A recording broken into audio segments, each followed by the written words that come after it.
Okay, so I'm gonna start a new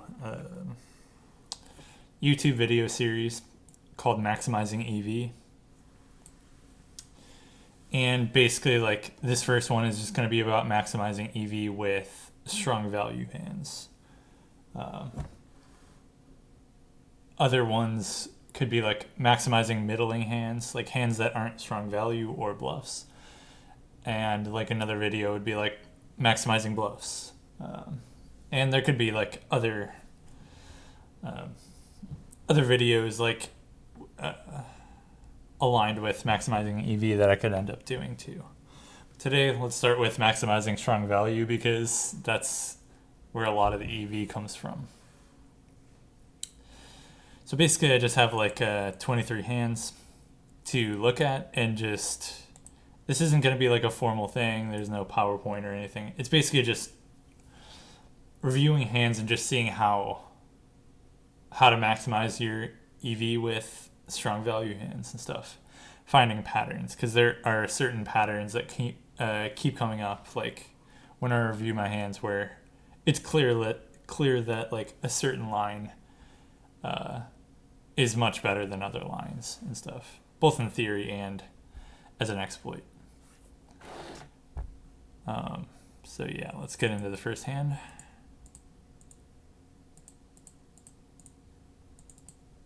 So they're going to be stabbing really wide for this small size. Go for a raise and hit the nut flush. I mean, they could have a boat, but basically the idea is, well, we have a flush. They could have bet called a worse flush draw or a straight or trips, and so just want to shovel money in. This hand isn't strong enough to jam for value, but we could feasibly just go like 2x pot or maybe slightly larger. Just like put in like half, like not quite half of our stack for value. Because like think about it, like like if we just like 2x pot, are trips gonna fold? Flush is gonna fold? Straight's gonna fold? Probably not. You know, they might get curious with top, like rivered top pair plus, or like say like ace 9, ace 7. They could call, you know, blocking boats. Even if we mostly would just bet those on the flop. So just big bet, like, and this is just going to be a common theme when in position with a strong value hand. Uh, just get the money in. There's really not a lot of need for trapping unless it's like low stack to pot ratio. Okay, I go 1.5x pot. Sure, could go larger though. And they call trips, of course. Like I said, like they're pretty inelastic with these, like pretty good, but not like not the nuts. So could size up even more there. Another imposition spot. Okay, so like bet check bet, or like, okay, so I bet call flop, check back turn, and now on the river, basically ranges are still pretty wide. They have a lot of top pair that they can value bet, like even for this 3/4 size, and you know, we lose to some hands like 7-6, ace deuce, a few sets, a little bit of king queen, but like I feel like they're just gonna overbet a lot of those or check raise, and so we can actually check raise quite large. I think just raise to like 25. They're just gonna snap call with top pair. And you know, in game I raised small because I don't know. I guess I wasn't thinking that much about ranges, but I think I could have gotten more value here. And they ended up having worse two pair, so definitely didn't get max value there. Again, just like, okay, let's open a notepad. As in position, shovel money in with strong value. Strong value is different on each run out, but like basically just when your opponent doesn't have all that many stronger hands than you, and they have a lot of worse hands that can call. Especially if they're inelastic to sizing, then you can just size up really large. Like obviously with like queen four on the river, you know, if we check or like if we jam against their bet, then they can mostly just call with like straights and sets and be good to go. And so then they're only calling with better. So we're not getting value by jamming. So then we have to raise smaller than all in, but like we still want to raise a large enough size where we're getting a lot of value, but not too large that we're isolating ourselves against a better range. Okay.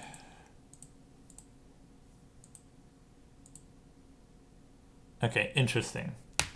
Check back flop, bet turn, and when they check called, oh. Okay, I didn't see that when I was picking these hands out. They only have like 10 big blinds left.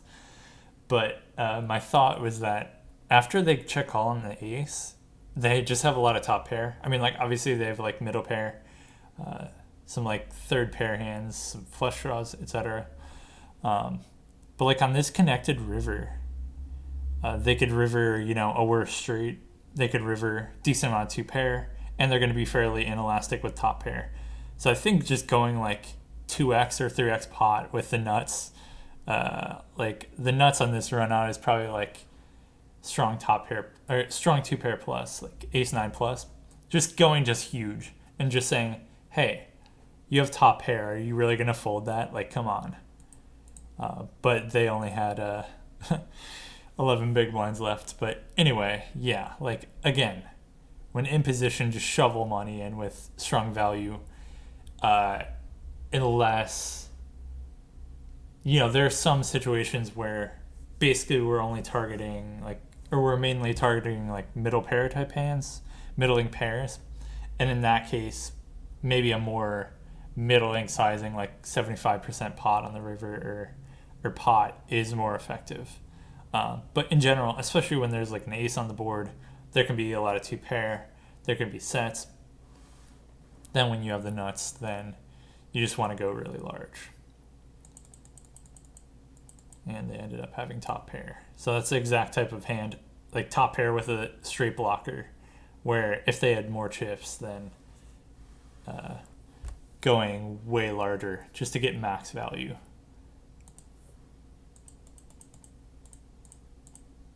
Okay. Check, check, flop. We're the pre-flop caller, single raise pot. They bet. Gonna go for a check raise against all their top pair hands, flush draws, worse trips. And on a brick river, so we river a boat. I think they just bet, like when they bet call turn, they just have a lot of top pair. And so we just want to bet. What size do we want to bet? They may be they may be fairly elastic in this situation where if we jam, then they might just fold a decent amount of top pair, given that we raise the turn it and then jam river, it looks strong. So I think maybe just like potting the river. That if they have like ace four of clubs, they're just gonna just shrug and call most of the time, right? And like of course we get value from, or like they're just gonna call trips. They're still gonna jam their pocket fives. That is a worse boat than us. And yeah, but in game I thought rivering a pair, well, not rivering a pair, but well, basically I thought they would just have a lot of missed draws essentially, so then I went for a check raise. But just a lot of their turn bet call range is just top pair. So I think just betting river, betting fairly large but not a jam. Well, I mean, like pot is a pretty large bet in this situation, but yeah. So, oh, and also like the reason why I think they have a lot more top pair than trips here. Well, naturally they'll have more top pair than trips, but also they're more likely to bet trips on the flop than top pair. Top pair may just check back and bluff catch on turn and river, or delay bet turn, something like that. So again, as in position, just shovel money in.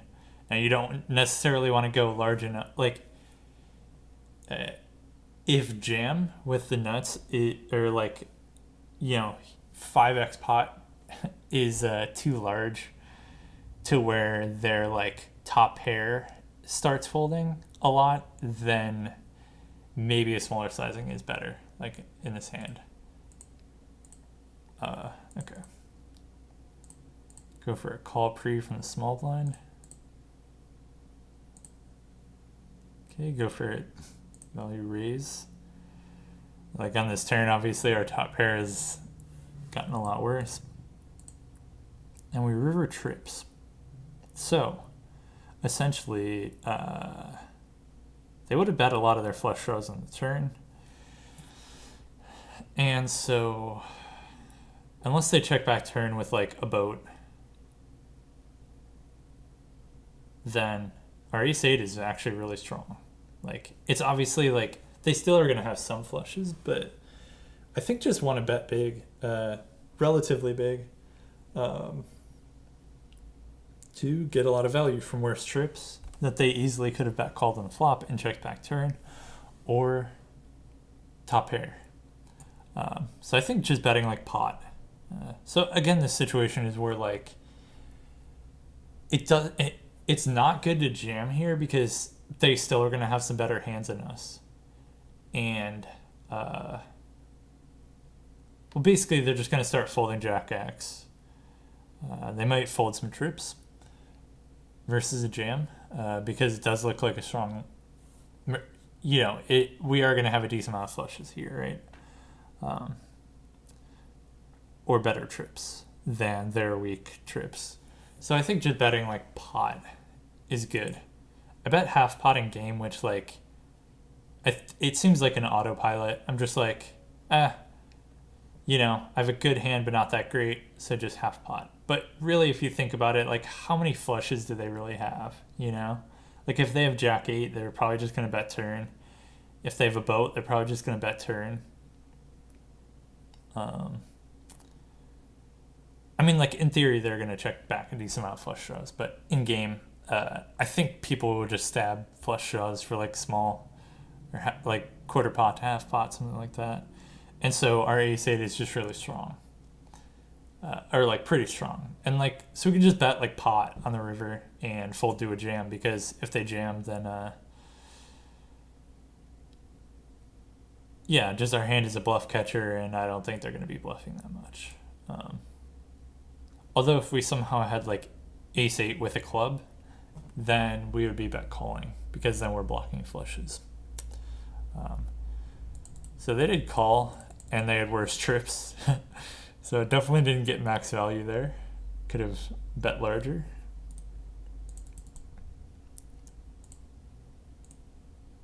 Okay. So call a through bet. They half pot the flop, which is not a thing in theory, but that's not what we're talking about. We're talking about how to maximize our value. And so we just go for a call. Like if they have a strong value hand that is worse than ours, a set or two pair, or ace king, king 10, then we can get the money in against them even on later streets. And basically we just want to see, like we want to call and see if like there's going to be a bad turn or something. Like if the 10 comes on the turn, then all of a sudden any ace beats us and our hand has turned to dust. And then we're just trying to like check it down against like two pair or something. So just call, yeah. Okay, and now they check turn, and I think, so basically in theory they could, as out of position, they can check a lot of sets to trap, to let us bluff and stuff. And so what that means, and they can also just check, ace king, king 10, even like king jack, and then maybe they turn to king 7. Like hands that are strong but don't necessarily want to bet jam in their spot. And so because they have a lot of good hands and we have the nuts, we're just trying to get the money in against their good hands. About like 3/4 to set up a decent jam. They check call, and now we have a 3/4 pot jam, and we can just jam easy. And if they have better, if they have ace 10, good for them, I guess. but it's like barely anything beats us. We just basically have the nuts, and that's why it's helpful to size up the turn, because now it's like a 3/4 pot jam. And now if they have just like top pair, if they have king 10, king 9, something like that, queen 10, they may just be tempted to just call down, because we could have floated too wide on the flop with like mid to low pocket pairs that we end up wanting to bluff with on turn and river once they check. And they fold. They folded top pair, which is, yeah, like didn't expect them to always call top pair, but like, I mean, what are you gonna do? We got max value. Like, they bet flop, so we got 2 bets out of them, flop and turn, and then they folded river. So max value there. Okay, call pre, single raise pot. They bet kind of large. I mean, we have a gutter and a backdoor flush draw, so I guess continuing. Although it's probably pretty close. Turn a flush draw, they check back. And now that, again, this is the same principle as I said before. When people check back as in position, they don't really check back many flush draws. And so like here, 10-8 is just a very nutted hand. I think I'll just go like 2x pot, to be quite honest. So I went for like a check. I don't think this even makes sense with this hand. I could see like maybe like the nut flush going for a check jam, or even the second nut flush going for a check jam, but this is like a more middling flush. And if they bet like 3/4 pot, I mean, we can still raise, but it's not like we are loving it. Whereas like 2x potting, you just get a lot of value from like top pair, maybe like middle pair plus a straight blocker, or middle pair plus a flush blocker that check back turn, or like pocket jacks with a flush blocker, or like whatever, just like hands that will call versus a bet, and even versus a large bet, but wouldn't necessarily bet themselves on the river when we check to them, or they'll just like bet fold. So if we check and they bet half pot and bet fold like 2 pair or something here, that's kind of a disaster for our flush. If we can 2x pot and they're just going to call 2 pair. So in effect, then we just want to bet with our like middling to lower flushes, or maybe like 2 pair and stuff. So they did bet half pot. We went for a chunky raise, and they folded. And see, they folded top 2 pair. So if we 2x pot, they're never folding. But once we go for a check raise, the check raise looks like a much stronger line. So essentially, all this stems from like the flush draws, or so from like the flush draw turn, and they check back is in position, because they don't have many flushes here. Like we have a lot more flushes, so then we're just they, with their queen 9, they have to be scared of flushes. So when in position checks back, they usually have little flush draws.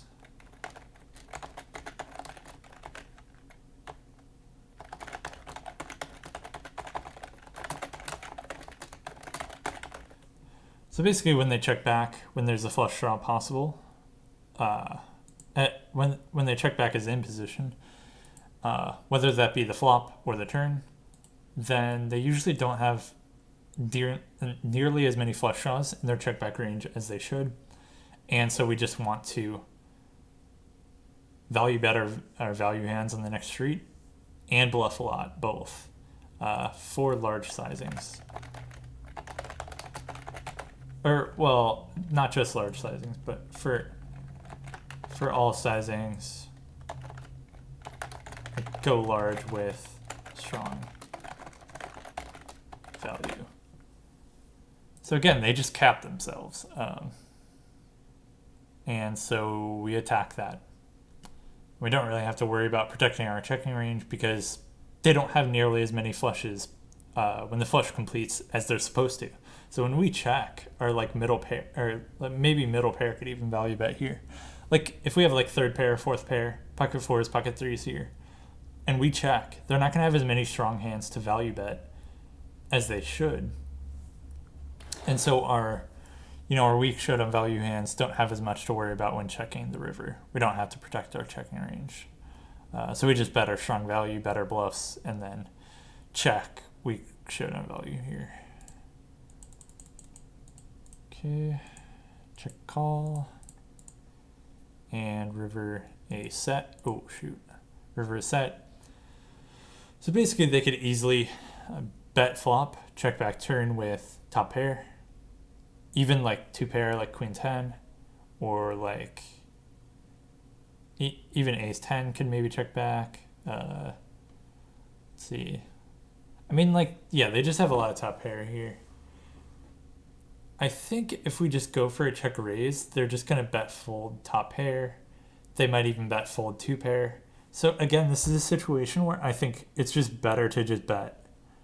And just bet really large. And if they have top pair, like, especially if they have like ace jack, ace king, these types of hands, even like king queen, they're probably just going to station. Like, yeah. And if they just like somehow have like 10-7 suited that they river two pair, they're just going to bet fold. Like if they have queen 10, they're going to bet fold a lot. And so if we bet ourselves, for like 2x, 3x pot, they're just going to call. And so we're getting 2 or 3x pot worth of value. Whereas if we go for a check raise, they're going to bet half pot, half the time. And then vast majority, or like really often, they're just going to be bet folding their value hands. And then the main value hands that they're going to be bet calling with on the river are like maybe like aces that checks back. That beats us. So we just want to get value from their worst value, mainly like top pair, maybe like rivered two pair of like 10-7, ace-7, and like something like king queen, king queen or queen 10, jack 10, like basically like two pair or top pair, two pair, or like say like a pair plus straight blocker that they're reluctant to fold. So just go large. I like this sizing. I think it could go larger, but this is totally fine sizing. And they call ace 10. So you might think like, oh, well, maybe we could go for a check raise and they're just going to bet call. But like in my experience, people just see check raises on the river as very strong. I mean, maybe there are some situations where they don't, but from the hands that I've looked at, primarily looking at 500 NL on Bovada hands, or like 500 zone on Bovada, then people just see the river check raise is really strong, and they just will bet fold like two pair here pretty often. And particularly the river check raise sizing that we would be using in theory is probably a check jam. Maybe not that large, but or say check raise to like 50 big blinds. And they're just going to bet fold their ace 10. So instead, we just bet ourselves. Don't need to worry about protecting our checking range either, really.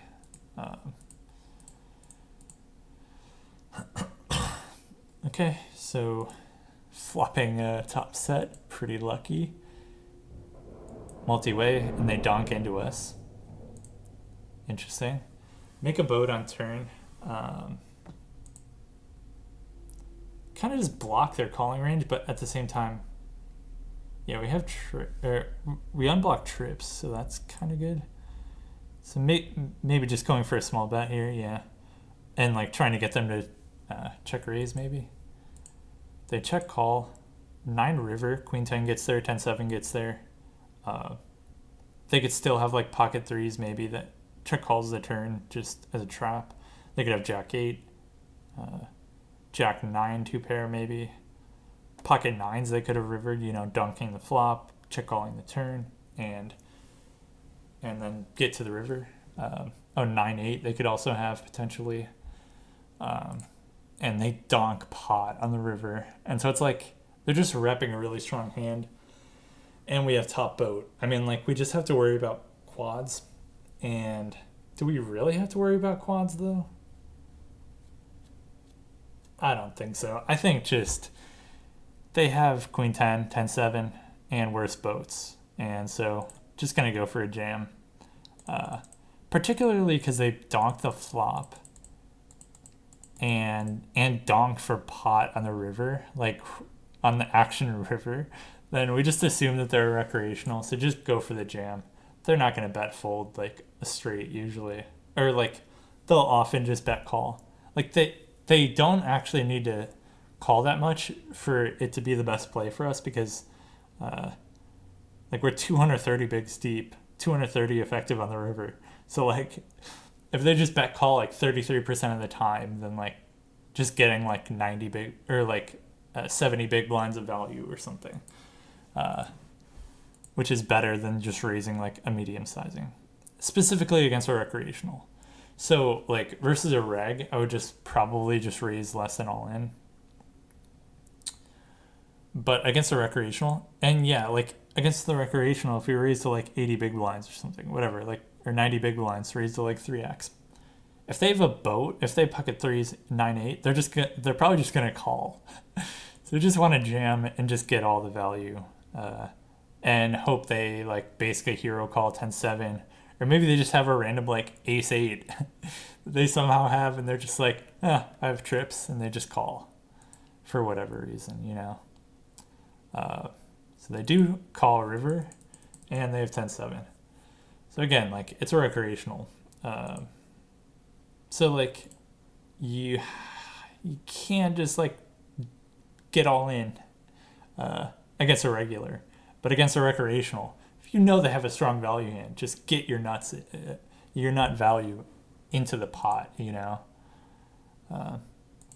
yeah.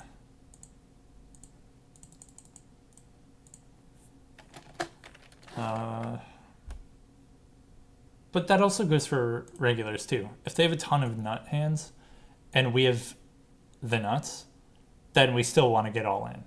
But it's mainly just like mainly thinking about when their so-called nut hands are elastic to bets, to where like they'll fold versus a jam, but then they'll still call versus like a pot bet where you're betting like 40 big blinds or something, 20 or 30 big blinds or something. So yeah.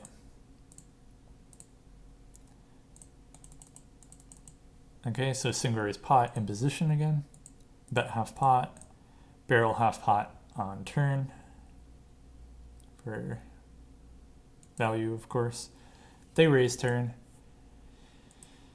and we call the check raise. So a lot of their turn raises are 8x, maybe some straights, you know, queen 7. What is the other straight? 7-6. I mean, queen jack, 7-6. Jack 7.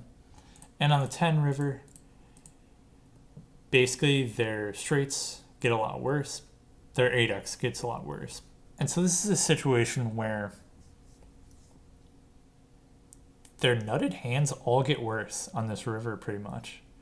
Like unless they somehow have like 10-9 or they raise some 10x on turn, which is pretty unlikely, then all their nut hands got worse. And then like the only thing that got better for them is like queen jack of diamonds, jack 7 of diamonds, or 7-6 of diamonds, which hit a straight flush, which beats us. So I think in this situation we don't want to bet very large. Not sure about sizing, to be honest, but definitely not even thinking about jamming here. I think just like anywhere between like half pot to pot, and maybe just betting like pot, because they're still going to station like 8x. Like they still see that they have a boat, right? Anyone is going to see that. So like even if their hand got worse, then they're just going to shrug and call, because like, you know, they think maybe we could have like a counterfeit under pair or something that we called turn with and now we're bluffing with, or you know, ace jack with a diamond, or ace queen with a diamond or something, king queen with a diamond. So I think betting it, yeah, like half pot to pot, preferably just like betting pot and just getting value from 8x. but not looking to jam because like, yeah, it's just a really scary river. But they still will likely call a pot. And we went for a jam. I remember in game my thought process was kind of distorted where like um, I don't know, I just saw like, oh, let's go hit the nuts on the river or something. That's what I was thinking. And so for some reason I thought in game that they would just snap call 8x versus a jam. Um, but I don't necessarily think that's true. So I think a smaller sizing makes more sense. And they did fold. Whoops. They folded a straight. So they might have just folded, or they would have just folded regardless, I think, on that river. Yeah. But against 8x, I think betting smaller than this jam makes sense. Makes a lot of sense, to be honest. Okay, blind v blind, small blind opens. We go for a big through bet, blind v blind. That's like one of the exploits that I was doing before. Not doing it anymore, but who knows, could go back to it. And they call. Not a great board, just going to be checking back. Decide to check back turn. Good at bluff turn, but that's not the point of this video. This point of this video is maximizing strong value, or like maximizing value, or like maximizing EV with strong value. River is straight. Obviously, we lose to 8x. They could still have like some 8-7 that traps. What other 8x do they have? 9-8 maybe. Not that much, not that many hands, but yeah. But anyway, we're mainly trying to get value from sets and two pair and stuff. And since we're still dominated by some 8x, or maybe even 8-6 suited, or pocket eights, then we have a good hand, but not the nuts. Even if we have a straight, technically a straight is a really strong hand, but our relative hand strength is like good hand, but doesn't want to put in a huge bet. So I think something like half pot makes sense. And then if we had like 9-8 or any 8x really for the nut straight, or like a stronger straight than the 3, then could go for like 3/4 pot or something. But I think like half pot makes sense. And that's what we did. And they go for a raise, and like at this point basically just thinking like how much 8x would bet the river in their shoes versus go for a check raise, and like basically I guess they have a decent amount of bluffs, so going for a check call, but that's not really the point of the video. The point of the video is just like how we maximize value like by betting, and they turned out to be bluffing, so that's pretty nice. But yeah, anyway, so like when you have a strong value hand that isn't like dominating their nutted hands, then you just want to go more medium sizing. And that's like basically the same thing here. We're like, maybe they could have some 10x here. We're not dominating that value. I mean, like we're dominating the 8x, but 8x isn't really strong value in their eyes anymore. It's kind of more of just like a pretty good hand, but not the nuts. And the same thing here. Our ace-3 is a pretty good hand, but not the nuts, so we don't want to go super large. Okay, get a limper. Cold call and another call. Okay. They donk for pot. This is, I mean, this is not a value hand at this point. They're ripping, trips are better. But I just thought they would just be messing around too much with like 5x flush draws, maybe like pocket 6s, 7s, 8s that are just scared of the flush draw and decide to pot it. So I went for a call. That's not the point of the video though. The point of the video is on the river. So turn goes check check. Basically on the turn, once they check, They could have flushes, they could have trips, they could have some boats that are trapping, so just checking back and hoping to get to showdown. And on the Ace River, so they check, basically our hand is kind of improved on this river. So now we win against flushes. Now we win against 5x. Now we win against pocket 7s, pocket 5s, pocket 6s, pocket 8s. Like, what even beats us at this point? Literally just quads. And, they can have some quads, of course, but, I think just definitely value betting here. To be honest, yeah, I bet, half pot. I think even going larger than this could make sense.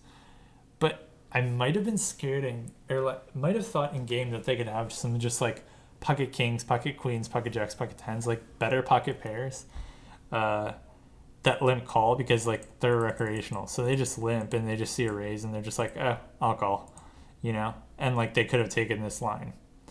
And so I didn't want to go too large. And I actually kind of like that reasoning. We have a good hand, but not a great hand. It was not looking too good on the flop, but by the river, I think just betting half pot and just getting value from pocket 6s or something like that. And of course, if they jam, we just fold because then they just have quads. Oh yeah, and they called. And they had 5-4. So that's nice of them to gift us some money there.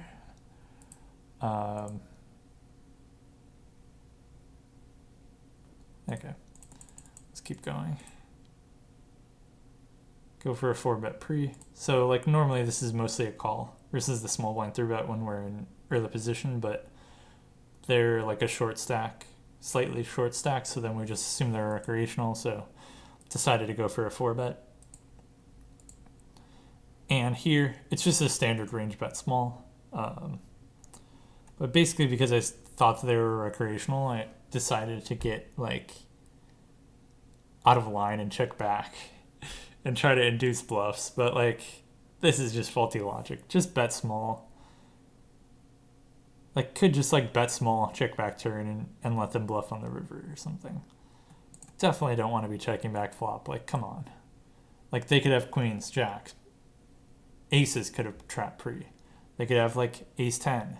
They could have worse trips. They could have they could just float pocket 9s or they could just float I don't know, ace 5 of hearts for all we know, there are so many hands that they could have that we get a lot of value from right now. We went for a check back, and now on this turn we basically have the nuts. Now we don't get any value from the under pairs, 9s through deuces. And then it's actually really hard to get value. So I can see why I checked back turn, but basically the issue is just flop. It's just bet small on flop. I should just bet small on flop and just, if they have trips, they're just gonna check jam or whatever. Just get the money in, and maybe trap to check back turn, but here now, what are we hoping for? They check river and hoping that they just have 10x, I guess.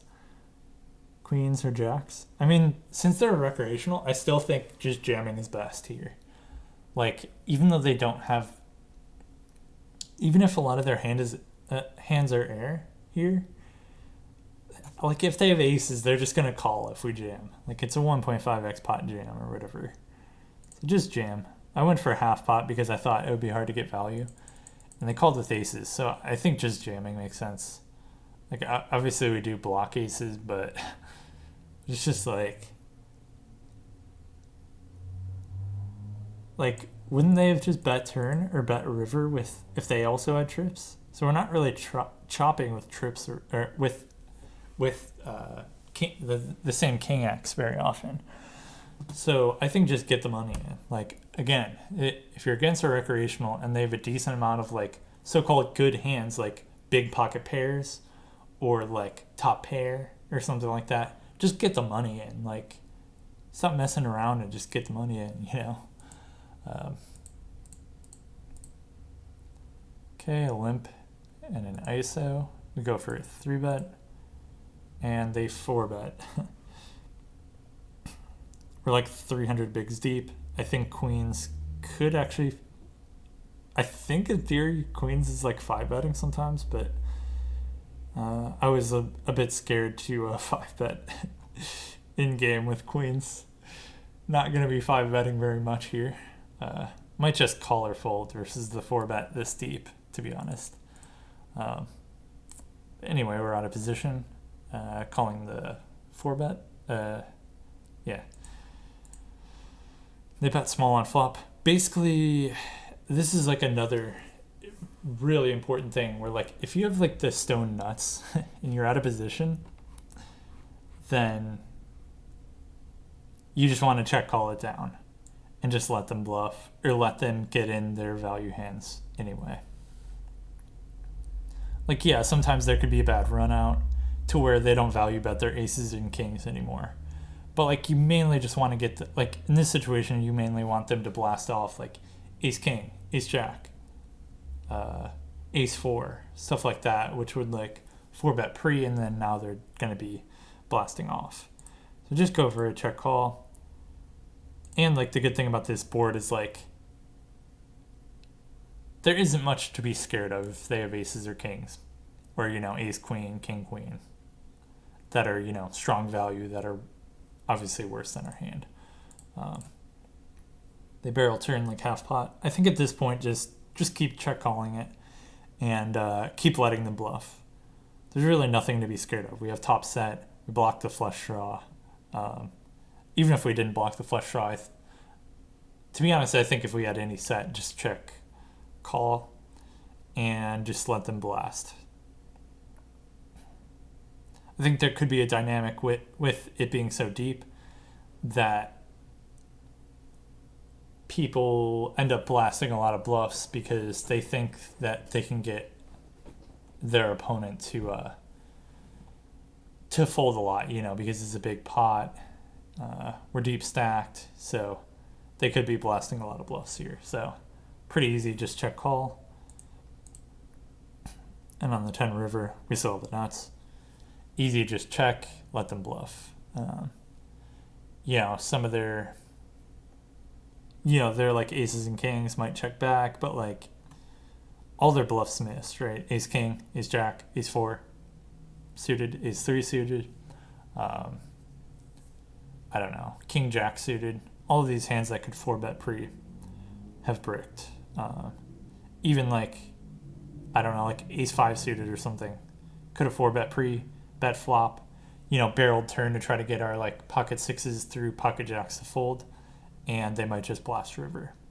It's a pretty easy check, and check and get it in, of course. We have the nuts, but the main point of this, showing this hand, is that like, when you're out of position with a set, particularly at lower stack pot ratios,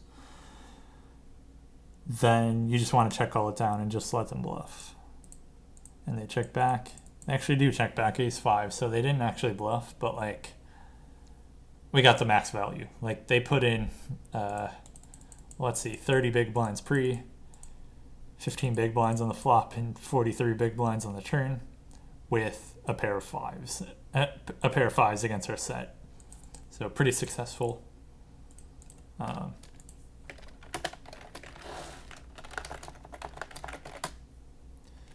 I was out of position with invulnerable, strong value. Check call it down to induce bluffs. Simple as that. Now, of course, you have to know like what is invulnerable value. So if we call pre, call the 4-bet pre with like aces or kings,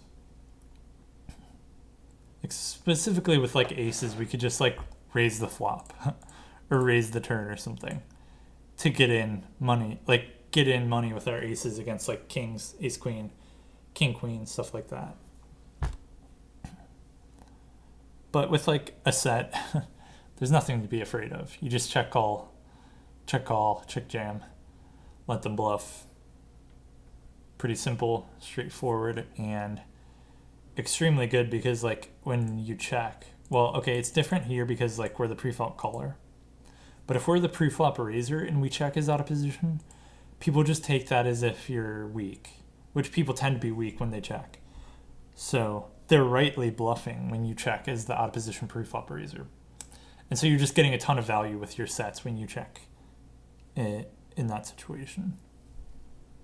Also when you're the pre-flop caller too, same type of thing, but happens more when you're the out of position pre-flop raiser because like you have you have a betting range and you decided not to bet, so then most of your range is pretty weak, and so then people end up over bluffing against the check.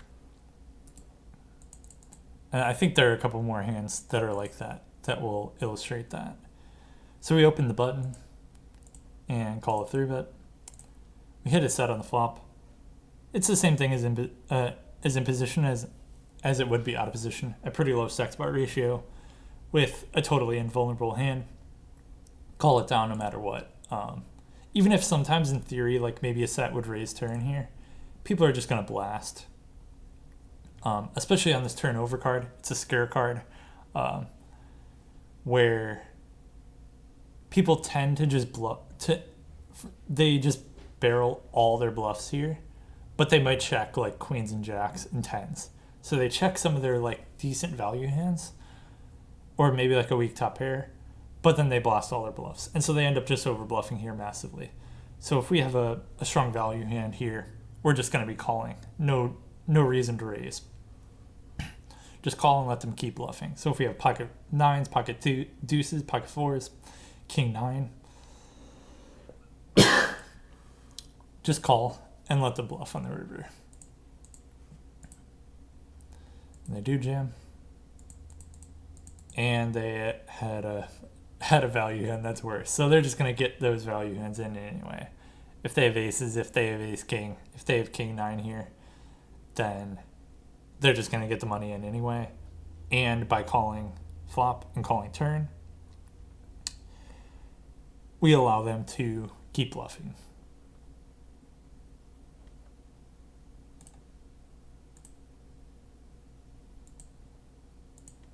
So actually it's more just at low stack spot ratio with the invulnerable strong value hands.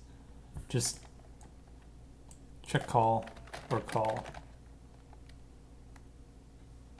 Just check and call. Just call it down to induce bluffs, yeah. Whereas like maybe on the turn, you could argue maybe like ace king if we somehow called it pre or something, or like king queen could jam. But even then, if they're just going to be over bluffing and they're bluffing like queen jack or ace queen or queen 10, these hands we block their bluffs anyway. And so even our so-called vulnerable value hands are not even vulnerable in this situation because they're just going to be over bluffing. So we just want to call and let them bluff. So if they're over bluffing, just no need to value raise. Just if you're going to raise at all on this turn, you could raise like bluffs on the turn maybe. Some like nut flushes or nut flush draws could like jam turn. To prevent them from bluffing us on the river basically. But our value is just going to call. If they're over bluffing, just keep letting them bluff. Okay, we go for an ISO. So this is a limp caller. It's a recreational. But in this situation, we flop a set, flop top set, particularly invulnerable. So again, we're just going to be check calling, letting them bluff. If they have pocket eights, pocket fours, they're just going to bet for us. They're just going to bet. And we can just, trick jam the river or whatever.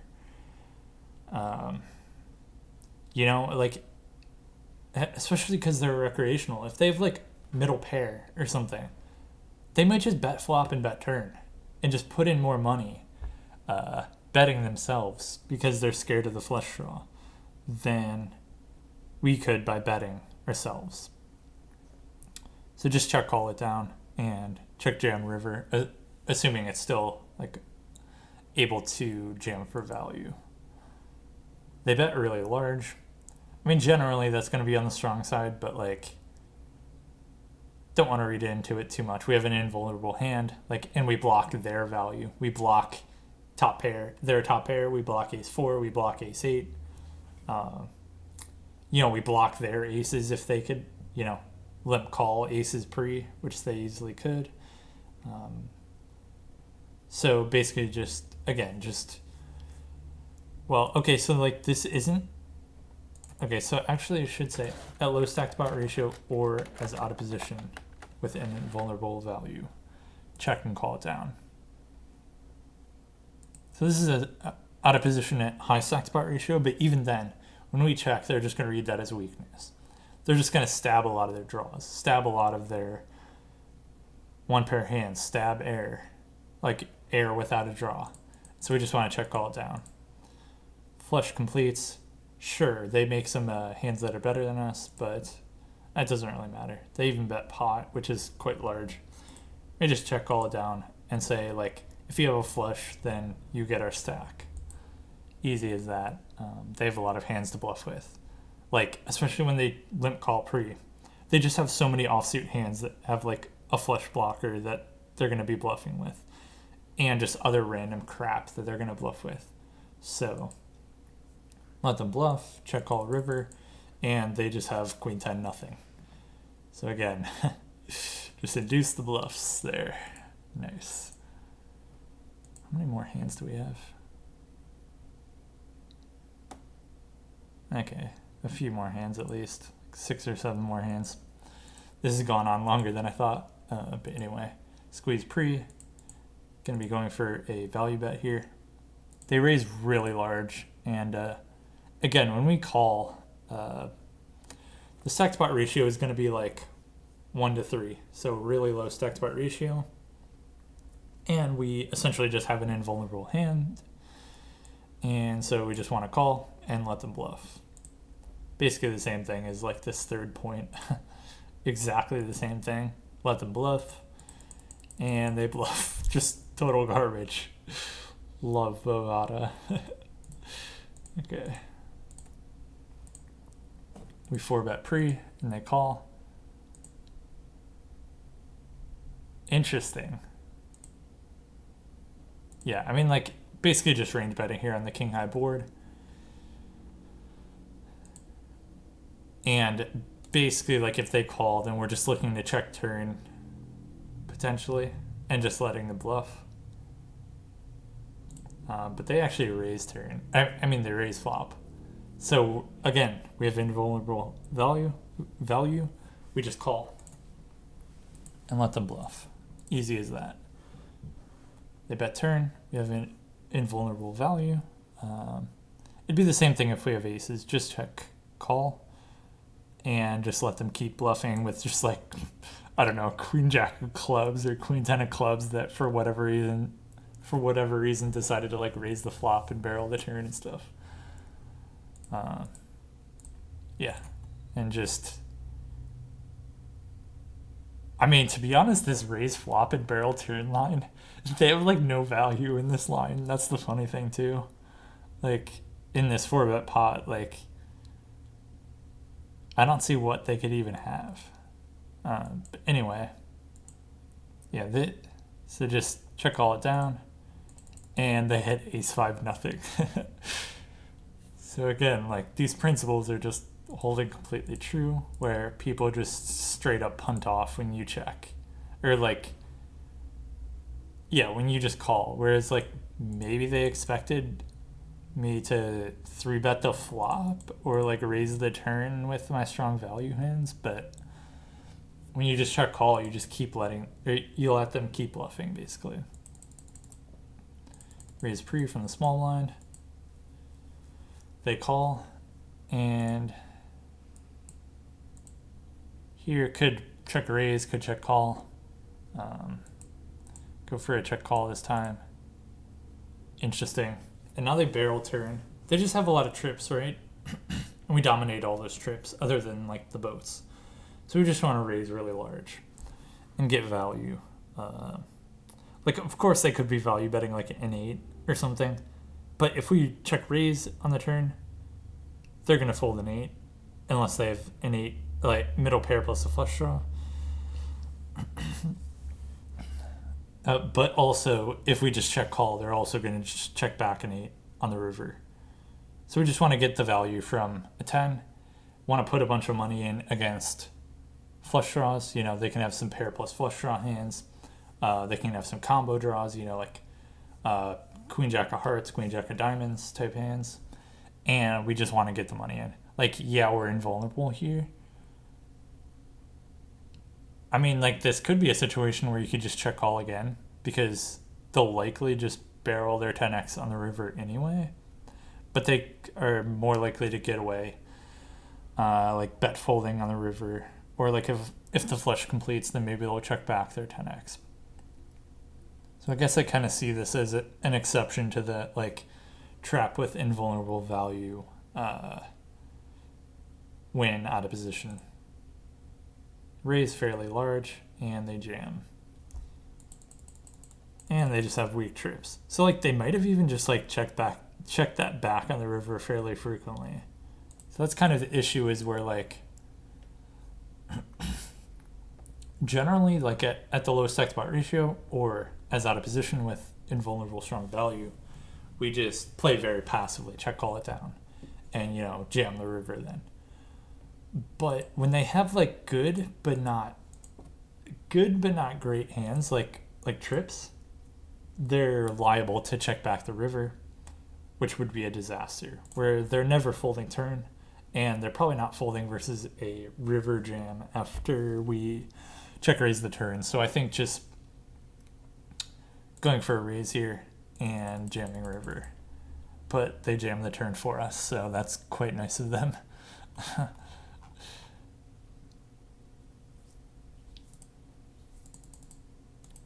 Oh yeah, I was raising like 2 big blinds from the small blind back in the day, and it was working out really well. At a certain point, people started adjusting, and it's not quite as good anymore. Anyway, they call pre. This is just going to be a board that heavily favors the big blind because you know, this board completely bricks all of our high card hands and hits their like mid to low suited hands that they call pre, that we don't open pre. Well, in theory that we don't open pre. We would open those, but then we were also opening so wide that like we would just have a weak range. So we're out of position. We have invulnerable strong value hand. I mean, like, it is kind of vulnerable, but not really. Like, we're dominating their 6-3. We're dominating their sets, 2 pair, all this kind of stuff. So I think can just go for a check call. We even block flush draws. Like, we even block like straight flush draws. You know, blocking like 6-5 of clubs and stuff like that. Going for a check call. My idea here on turn is like, well, now we have the super nuts, right? And they can have worse straights, decent amount of worse straights, like betting the flop with like pair plus 6x, or, you know, just like an open ender, just betting on a flop in general. So since we have the nuts against their nuts, basically we just want to check and call. Could actually also go for a check raise, but blocking like both flush draws, I think we can just go for a check call. So either way, a check raise or a check call here, but like, I don't know. I think they really just punt off when you check call, especially like as out of position.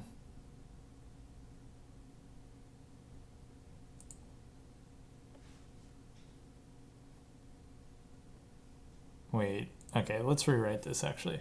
So as out of position, or when facing a bet with invulnerable strong value hand.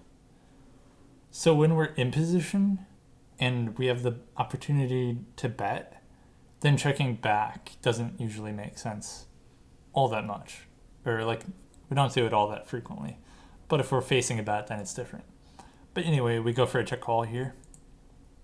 Total brick. And basically the idea here is if they have a 6, they're going to bet the river, half pot to pot, somewhere around there. And we can go for a check jam, and they're not going to bet fold the straight. So pretty great. But instead, they just jammed for us. And they had a straight. A lot of people just jamming for us when we were planning on like check jamming or something. So quite nice of them. But basically, yeah. Going for the trap on flop, and then you could raise turn or call turn. But like with these suits, seems like a pretty good call on turn. Especially because, since we block the flush draws, then it's going to be more likely that like the flush doesn't come in on river, where like the straight is always going to bet. And they basically punted off. I mean, they didn't really punt off, but like I don't see what they're even getting that much value from by like jamming the river there. Seems kind of absurd, but whatever. Anyway, basically just let people punt into you. Okay. Here we 3-bet pre from the small blind, button calls. So generally we're going to be betting here, like, I don't know, like half the time for like a 3/4 pot sizing, repping like overpairs, because we have the overpair, like a lot more strong overpairs that they don't have, like 10s plus. But we can also go for a check. And so specifically with like aces, then we can often just like check as a trap. It's fairly invulnerable, so it's kind of going along with this third point. But they check back.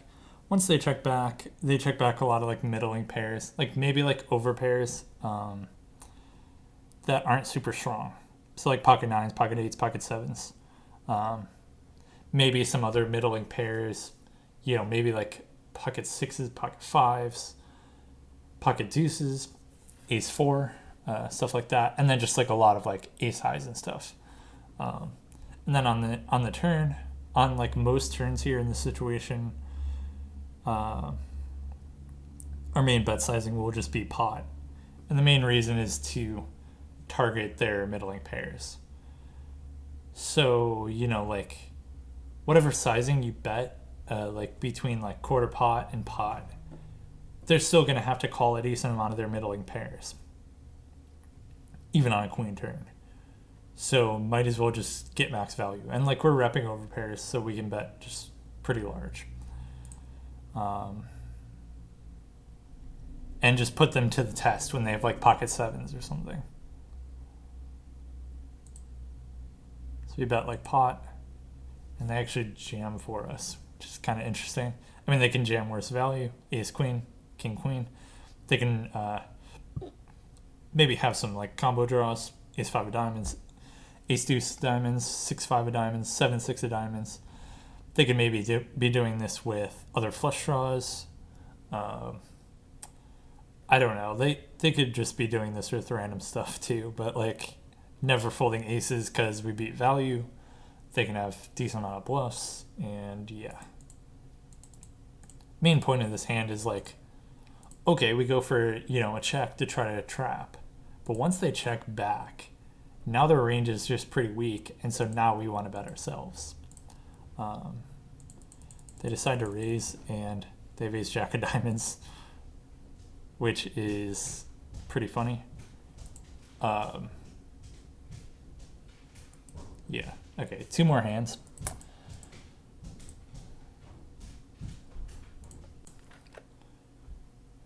And thinking about these 3 principles, kind of would like to amend the first one. So as in position, shovel in money on strong value, to a size where their worse strong value or decent bluff catchers still call often. So basically, like, the point is,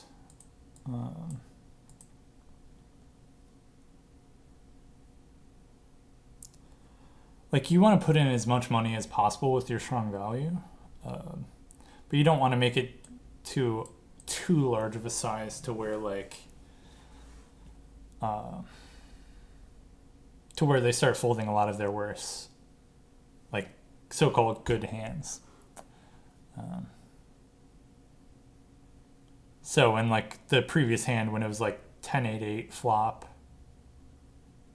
something some turn and then like 10 river, so it was like 10-8-8 x 10, then if we would have jammed the river, well we did jam, but like if you jam the river there, then their worst boats can start folding, which sucks for your top boat.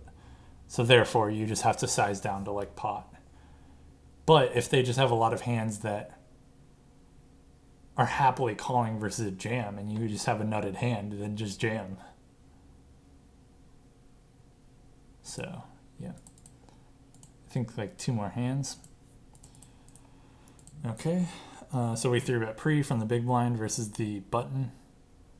Here we're going to be checking a lot in theory and practice. I think in practice, I think I would just check range because like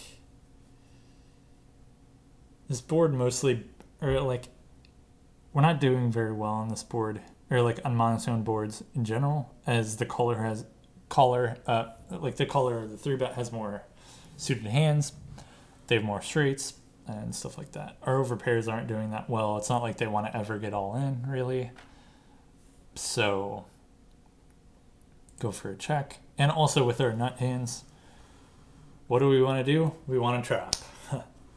We have invulnerable nut hands. If they have a worse flush, they're always getting all in. Always. Like there's no situation where they're not getting all in with a flush here. There's no situation where they're not getting all in with a set usually. Like even if they just like bet flop, check back turn, then we always have the option to bet river. So yeah, they bet kind of like larger than 1/3, but whatever. We just go for a check call. And like even in theory, I don't think there would be much of a check raising range on this board because they have more flushes, they have more sets, straights, etc.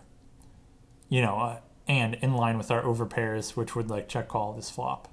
Then our bluffs aren't going to want to check raise either. And our strong value doesn't want to check raise either.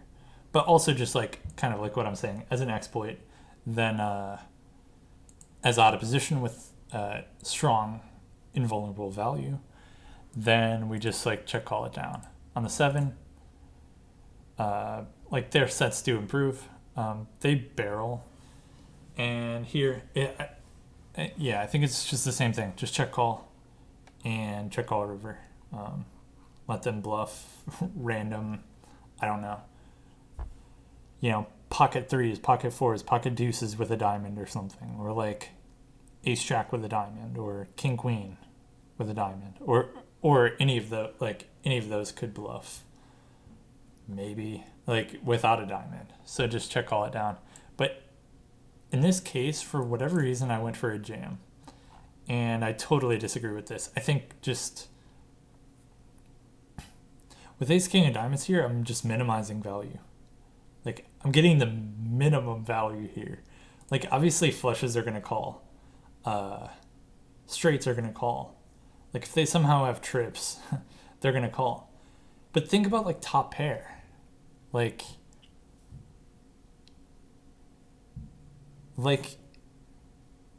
if we jam, they're just going to fold. But maybe if we call and like, you know, if they have like king 10, if we call, check call the turn and a king comes on the river, then maybe they're just going to jam their king 10, like river 2 pair and jam or something. So yeah, okay, so that's why I jammed turn, because I thought that if they were going to bet call top pair, then it was good to jam because they could hit a 10 on the river to river a better hand. And I didn't want them to check back a flush. But like they're really not going to check back a flush. Like how are they going to, like unless a 7 comes on the river or a 10, then we're good to go with our ace king and diamond. So I think just check call turn and get it in on, or like check and let them bluff on the river, or jam their worst value on the river. Makes total sense. But in this case, I jammed and they called. They called with an absurd hand. They bet called pocket fours, no diamond on the turn. Oh my god. What are they doing? Anyway, in this particular hand, we got max value against pocket fours, I guess. But in the long run, we made the worst play by check jamming turn rather than check calling. There's just like no benefit in check jamming here. So, yeah. So again, like this principle is just absolutely vital. It just is so helpful where people just go absurdly aggro once you check as out of position, or like once you call as in position when facing a bet. So yeah, one more hand. Okay, we call pre multi-way. Flop an open ender. Flop goes check, check, check. Turn is straight. So of course we want to get all the money in. The thing is, and so the thing that I'm thinking of here, we're basically not going to want to have a raising range here.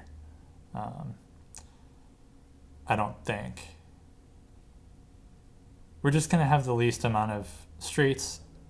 We're not going to have any sets here, except for like pocket threes. So like essentially we just want to call or fold here in theory, but also in practice. Just call. And if they have two pair and it's a brick on the river, they're just going to barrel and we can raise and try to get value or whatever. Or we can call here and maybe get P5 to raise with like a set or worse straight maybe, or or maybe like king, queen, queen, jack, kings, kind of like thin value, like equity denial raise. And if we raise, then they may just fold like they're like okay pair hands, like I don't know, like 10-8 or jack 10, jack 9, or maybe not jack 9, but like king 9 type hands that we just have totally dominated. So we just want to call here. And they also call, which is kind of interesting. Yeah. And so now it's kind of just like a strange situation where when the recreational bets turn and then barrels the river, they should have made a lot of straights in the river, like on the river. And in theory, like if this other player, like P5, had folded turn or whatever, we would just check jam, or like we would just jam this against their jack because they're never going to fold a straight. But now that we're 200 bigs deep with them, it's kind of awkward. But I think like in game we just ended up jamming or something, or just raising really large. Yeah, we raised to put them all in, but not like their whole stack. So then they may still call a straight. They folded and they called. So I think just we still want to raise large on the river, but maybe not jamming for 200 bigs because then they could just fold a straight. Could even go smaller than this, maybe like 50 big blinds. Whatever, just raise to a large sizing to get value from straights, but not large enough to where they start folding a ton of straights. And the recreational ends up calling and showing a set, which they somehow bet call.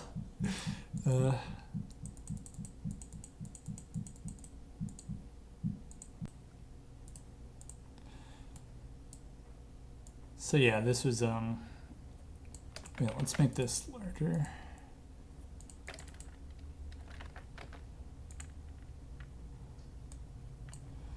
So yeah, this was the first episode, I guess you would call it, of maximizing EV, and we focused on maximizing EV with strong value.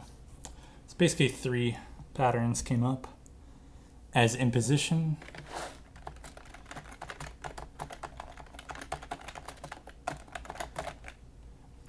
as in position with an opportunity to bet, shovel in money with strong value, going to a large enough size where you get a ton of value, or going as large as possible while still getting a lot of value from their worse strong value or decent bluff catchers. Oh wait. Okay. So that's the first one. Second one, when they are in position and they check back, they usually have not nearly enough flush draws. So when the flush completes, we go more aggro with value and bluffs for all sizings, and specifically with strong value, we just go large. So, you know, if they bet small on the flop, like in a single raise pot, and they check back turn, and the river completes the flush, then any of our flushes can go like 2x pot for value. In almost any scenario. For example, even like a straight or two pair, like maybe like a set or something with a flush blocker could also go like 2x pot. Or even just like top pair, top kicker could probably go like pot. So just go really large. Go larger than theory when the flush completes, basically, because they're capped. And like theory states, like if you would node lock their range to have less flushes than they really should, then you can just size way up, both with value and bluffs. So yeah. And then the third one, this is, in my opinion, the most important one, and the one that people just don't do nearly enough, is that when out of position, or when in position facing a bet with invulnerable strong value, check call, or call it down, you know, depending on if you're in position or out of position, and you just play it passively to induce bluffs. This is just going to get you a ton of EV, to where like if you have a top set and you're out of position pre-flop raiser, there's not that much to get value from. So you just want to check, let them bet their worst value hands that they might have, and bluff a bunch. You know, because like if you're going to bet yourself, like, okay, let's actually look at just one of the hands that we already went through. So here, if we're going to bet, we're going to bet small on flop, blah, blah, blah, turn comes out, and maybe we just barrel turn for small, and then barrel river for small. It's kind of hard to get value when you block their value. And it's like an ace high board. So we're not going to want to go too large. But if we check, we can just induce bluffs from them. And they just go wild with bluffs that don't make any sense. So yeah, these three are the main things. It's basically just like, if they've bet, or if you're out of position. So basically like if they can bet the next street for you, then you just play it passively with invulnerable strong value hands. Call it down. Whereas if you're in position and you have the opportunity to bet, so they decided not to bet as out of position, then you have to bet yourself. And you want to bet as large as possible where you're still getting a lot of value. So if they have a lot of middling hands, then you don't want to like bet jam. You just want to like bet medium. But if they have a lot of like two pair and you have like a straight, and they're not going to fold their two pair, then you can just bet jam, and they're just going to call you down.